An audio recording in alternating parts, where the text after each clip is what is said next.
Hey, good evening.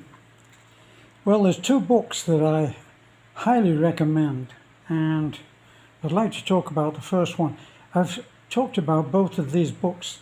The second one is one that the title kind of spoils it for some people, but I'll get onto that in a moment. Stay with me. The first one that seems to be one that's missing out of most people's libraries, if there is such a thing anymore. And it's a book by a woman who was a counsellor and a writer, and she was actually very popular at one time, about 15 years ago, I think. That's when this book first came to me. It's called Are You the One for Me? I really recommend that if you're at the point of deciding, and perhaps especially if you're at the point of having just lost out on a relationship, you might consider getting this book. So what does it tell you that you don't normally know? Well, it gives you a few, what I'm guessing you would call Christian values that you would expect to find in Christian based books, and that is, it's better not to have sex with someone who you can't see as being the mother or father of your children, depending which gender. And bearing in mind now that America is now going back to the way that God intended it and saying that there are only two genders. So we won't go on to the rest anyway, because they don't have children, do they? Although they do say that they're having periods, even when they've got what my mother used to call bits and pieces down below. Well, what does Barbara DeAngelis tell you about that? She says, as I said, it's don't have sex with someone who you can't see as being the mother or father of your children, because accidents do happen. So that would be an absolute basic. The other is to look at the person in terms of a long future, a far future stretching out ahead. Now, we would all love to think that the next person that we're going to meet up with and interact with, connect with, is going to be the one. Or, as Beth always calls it, your happy ever after. Okay, well, thanks to Hollywood and Hallmark cards for that one, I think. So, what should you be looking for, seriously? Well, there's some very basic things that you should at least be aware of. You should like the way that the person looks. You should like the way that the person smells. We all have our own individual kind of smell. Better not to have someone that has to be doused in some kind of perfume and be natural. You have to know that you can live with how the person tastes. Presumably in a romantic relationship, you're going to be kissing her. So, him. So, you have to know that you can live with how they talk. How do they talk? Now, the talking one is a little bit difficult, or a little bit complex, because with talking, we have all kinds of things. We have the sound of the voice, we have the accent, we have the speed at which the person talks, and it's the speed at which they react. So in other words, the ideal person for you is not necessarily a fast talker or a slow talker or a medium or any kind of talker. It's the one that suits you. So for those who just like to take things easy and think about things, and what did you say there? Is that really important? See, so you need to look at these on a mechanical in a mechanical way. Because if you're with someone who requires a longer period of time, a longer break between receiving and answering your communication, it will really be not for you. Now, I remember seeing a movie where the guy is, something came up there. The guy is talking about Marlon Brando, and of course, Marlon Brando, I'm not doing Marlon Brando impressions, by the way. Marlon Brando was famous for his, what they began to call later, method acting, where he would really think about things, and, you asked him the question, and he would think about it. And then finally, he would give his answer. And the acting coach in the movie said, "What's all this shit about Marlon Brando? I mean, it takes him ages, and the question might be as simple as, name."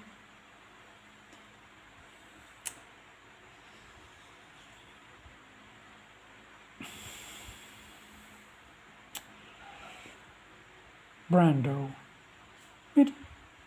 How long do you need to know the answer to the question, what's your name? It's a thing, easy, Brando, Terence. It should be easy. So if you're going to be with someone who takes an age to answer, honey, what's the time?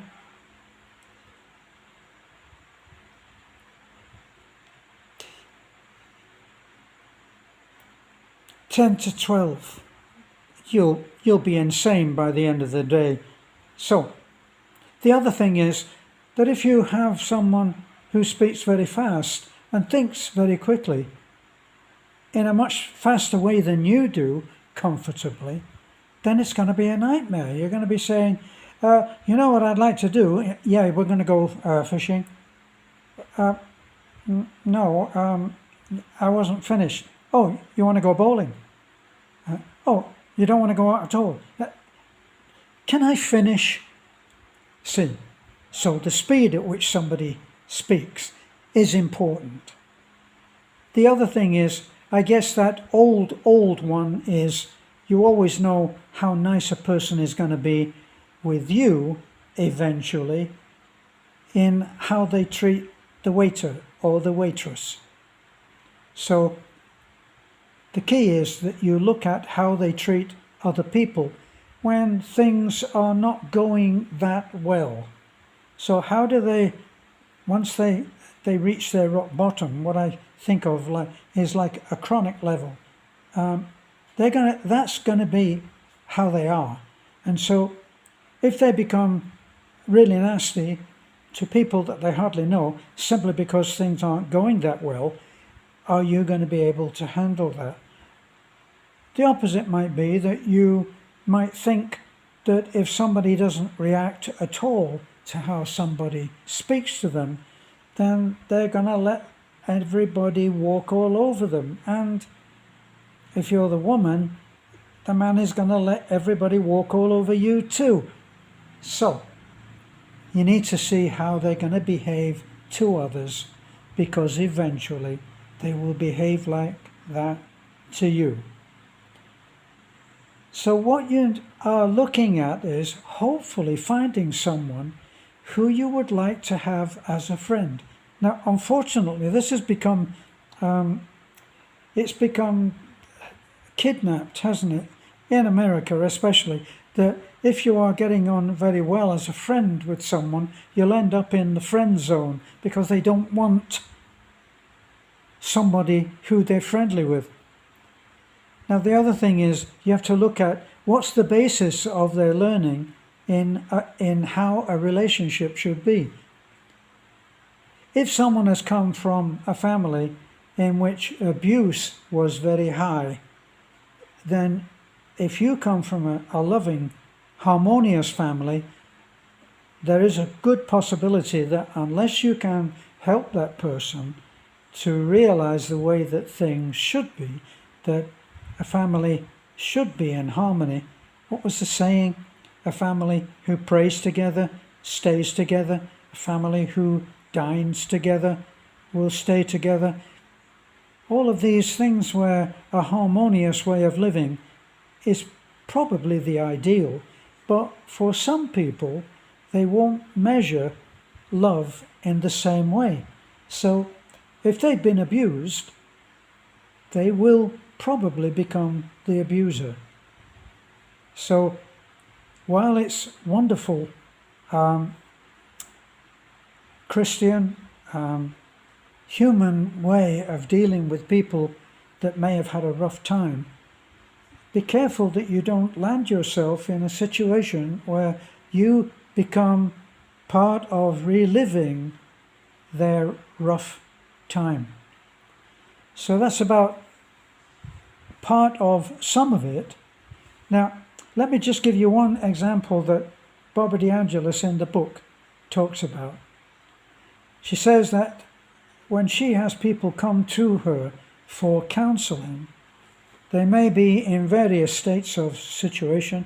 They may just want to make things better in their marriage. Their marriage may be in trouble, or they may have just broken up. And she had one lady come to her who had broken up. And the woman started out by saying, it just came out of nowhere that he wanted to split up, that he didn't think that we were meant for each other. You know, it was such a surprise. So a little trick that Barbara DeAngelis used to use was she used to get the person to replay the relationship as if they were watching a movie. So the movie's up on the screen, and this is Doris Jones' last romantic venture. So Doris starts off and she says, well, I remember that I met him at a party, and I was there by myself, and I saw him and I was really attracted to him. But he did appear to be with somebody else. But then, as the evening wore on, he finally came over and he started talking to me. And when I really liked him, and it was going very well. And so I casually mentioned, who is the woman that you were with? You seem to be with someone. No, I'm not really with her. She used to be someone that I knew, and we're friends. And I felt sorry for her, so we agreed that we would just come along, and when we came to the party, she would be able to talk to who she wanted to, and of course here I am talking to you. So at the end of the evening, he said, look, I did bring her, so I really should drop her off, but perhaps we could get in touch with each other later. And he took Doris's phone number. Doris was very happy about that. Well, a couple of days later, she gets a call, and they agree to go and have dinner, and they had a wonderful time. And anyway, so that is going very, very well. And they're supposed to meet again, and when they go out together, they're having dinner or just about to start, and he gets a phone call, and he said, look, I'm sorry, I'm going to have to break off because a friend of mine is suffering greatly because she's had some kind of a nervous thing, and I've been trying to help her to get along.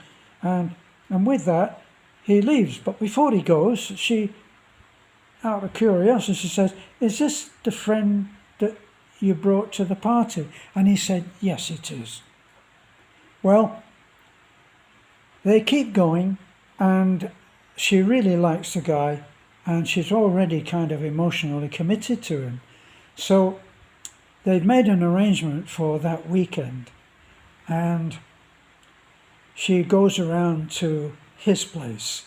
And when she goes in there, she can't help but notice that there's a photograph of the woman that he was brought to that party. Said, well, yeah, we're very close, and she gave me that as a present. So he said, I put it up there. there's nothing to it and everything. So eventually, she gets a phone call and she's going to go to his place, and she knows that that photograph is going to be there.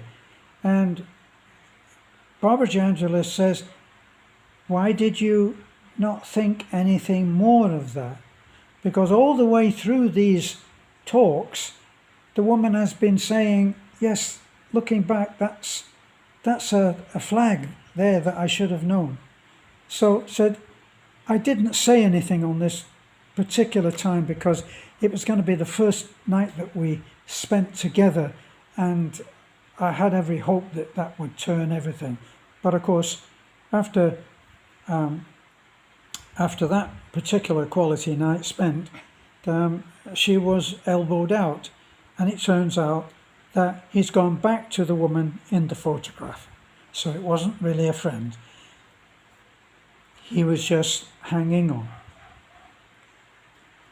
So the end of this, Doris realized that she had been ignoring these signposts all along, and all of the signposts didn't point anywhere good in the future. They said, you're wasting your time.